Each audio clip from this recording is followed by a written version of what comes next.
कहना है कि हमारे खातिर तोहरा के आ दुनिया में भेजौले ये लड़का लाइन मार रहा है। अब भगवान बड़ी फुर्सत से तोहरा के बनौले कि कुछ ऐसा कर कमाल कि इनकी हो जाओ। ओहो एक बार ताली बजा दीजिए आप लोग, क्या बात है, कि कुछ क्या बात है। ऐसा कर कमाल कि इनकी हो जाओ। अभी मैं इनकी हूँ फिलहाल, इन लोगों की फिलहाल, अभी मैं इनकी हूँ फिलहाल। ए जिनकी जिनकी हूँ वो ताली बजा के हल्ला जरूर करेंगे। लेकिन अनुपमा जी, लेकिन अनुपमा जी एक बात हमारी गौर कीजिएगा कि जिंदगी एक चाहत का सिलसिला। अनुपमा जी आपने कहा कि किनकी हूँ, तो जिंदगी एक चाहत का सिलसिला है। कोई मिल जाता है तो कोई बिछड़ जाता है, और जिन्हें मांगते हैं हम अपनी दुआओं में, वो बिना मांगे किसी और को मिल जाता है, किसी और को मिल जाता है। कि तोरा बिना हमरा लागे न मनवा,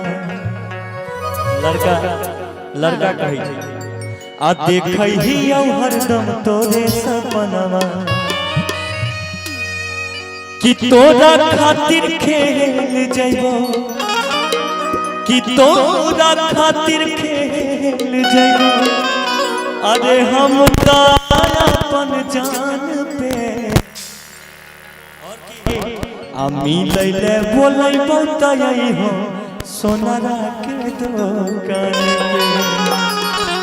मिलैले बोलैबो तई हो सोनारा के दुकान पे।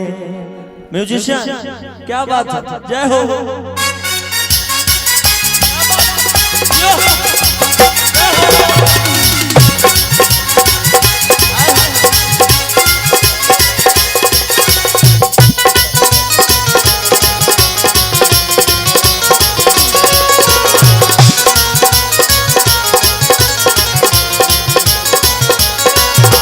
तोरा बिना हमरा लागे न मनवा, तोरा बिना हमरा लागे न मनवा। देखै ही हरदम तोरे सपनवा। हेलो देखिए, इधर आइए आप, इधर आइए। एक बात मैं आपको अभी देखिए, अनुपमा जी हमारी भाषा को नहीं जानती हैं, लेकिन आज अगर आप लोगों का सपोर्ट रहा तो इनको अपना भाषा भी सिखा कर भेजेंगे। क्या सीखिएगा हमारी भाषा को? पक्का। एक बार सारे लोग ताली बजा दीजिए, एक बार सारे लोग, क्या बात है, अपना वाला भाषा सीखती। देखो कि तोरा बिना हमरा लागे न मनवा, गाइए। कि तोरा बिना हमरा लागे न मनवा।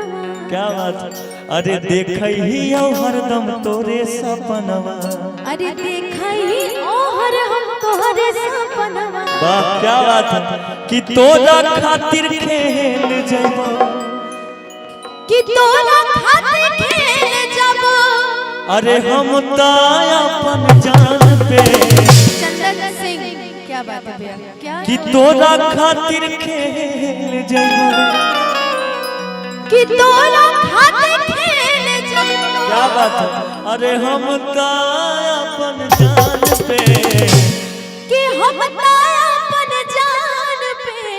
ओह मिलैले बोलैबो तई हो सोनारा के दुकान पे। सोनारा के दुकान पे। तोरा बिना हमरा लागे न मनवा, देखै ही हरदम तोरे सपनवा। तोरा बिना हमरा लागे न मनवा, तोरे सपनवा। तोरा खातिर खेल जइबो, तोरा खातिर खेल जइबो, हम त अपन जान पे। आ मिलैले बोलैबो तई हो सोनारा के दुकान पे। मिलैले बोलैबो तई हो, क्या बात है।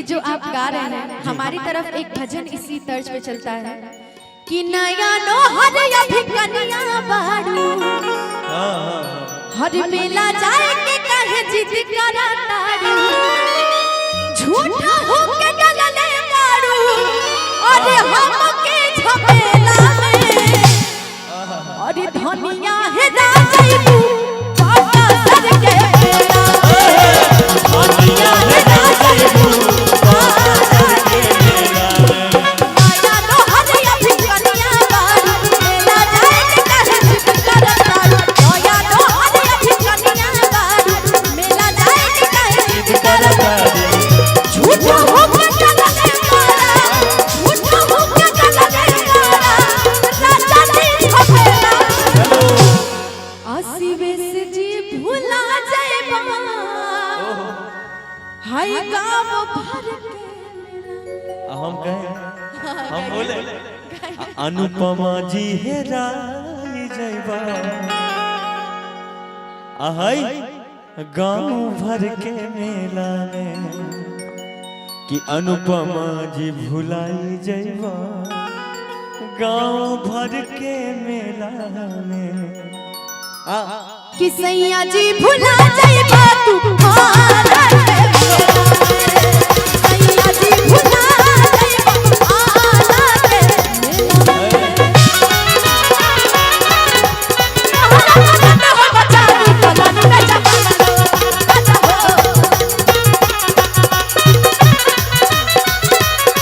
पलानी में जवानी दो बता पलानी में जवानी दो राजा हो पलानी में जवानी दो सैया हो पलानी में जवानी दो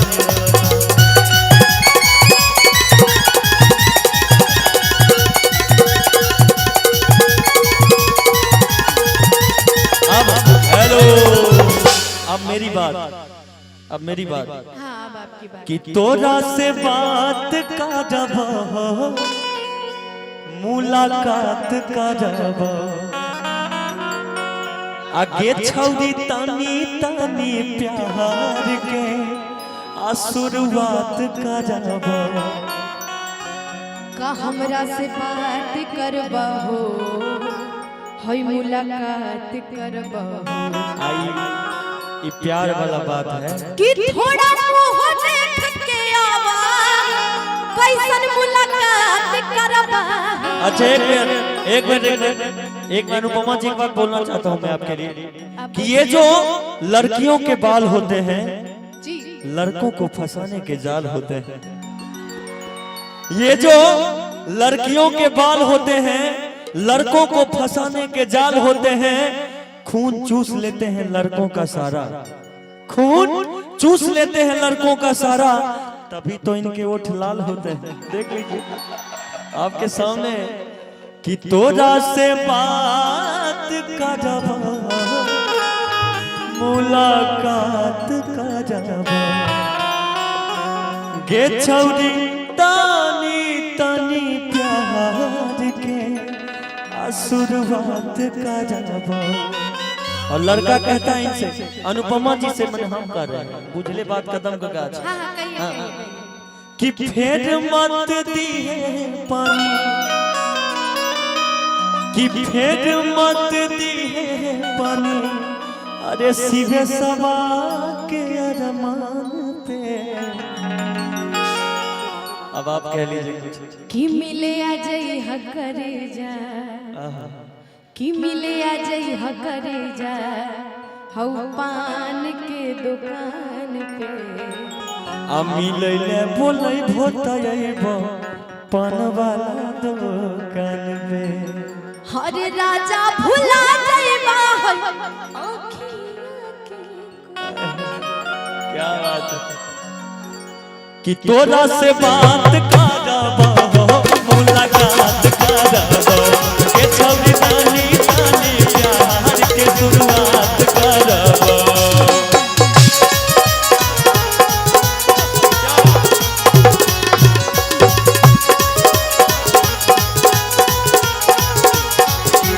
तोरा से बात करब मुलाकात करब छौरी तानी तानी प्यार के शुरुआत करबो फेर मत दिहे पानी फेर मत दिहे पानी छौरा सबके अनन पे।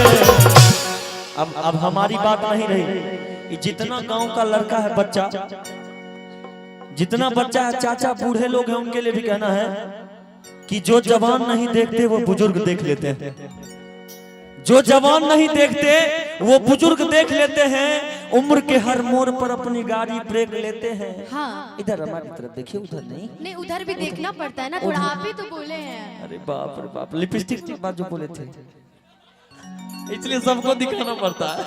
अच्छा आप इतनी देर से मस्ती कर रहे हैं ना, आइए आपको जी जलवा जी दिखाते हैं, आइए देखिएगा। आइए। अभी इनकी मस्ती देखिएगा। हाँ बिल्कुल। अच्छा हरे राजा हुआ जय हाँ मिले और पान के अच्छा अच्छा अच्छा अच्छा, एगो हम बात जो बोले आप बीच में रोक दिए। एगो चाचा जी उधर से बहुत ऐसे ऐसे देख रहे हैं आपको, उधर देख रहे हैं पीछे से। वो अच्छा, ये आप खाली लाइट लगी तो मैं दिख नहीं पा रही। नहीं, हाँ आप नहीं दिख पा रही हैं, तो उनके लिए हम बोल रहे थे कि जो जवान नहीं देखते वो बुजुर्ग देख लेते हैं, उम्र के हर मोड़ पर अपनी गाड़ी ब्रेक लेते हैं, हाँ। और जरूरत पड़ने पर दूसरे के तवे पर अपनी रोटी सेक लेते हैं। उनको बुजुर्ग मत समझिए। और आप ये सब जरूर देख लेते हैं। नहीं तो हम कहाँ, हम आगे बुढ़वा बच्चा लोग फोटो देखते नहीं हैं, आप ये सब जरूर देख लेते हम हैं। कहाँ देखते हैं, हम तो देख रहे हैं आपको कि झूठा हूँ के डलले मारा हरे पगला रे झमेला में अतनी झूम के हरे कमर ला चकाला है गावा भर के कमर ला चकाला है गावा भर के।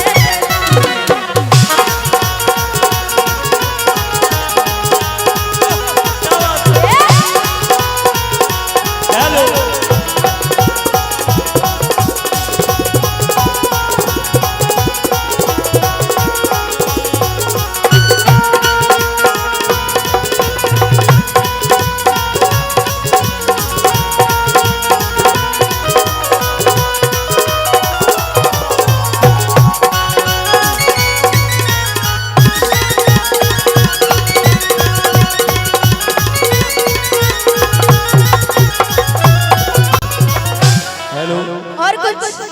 और कुछ कहना है?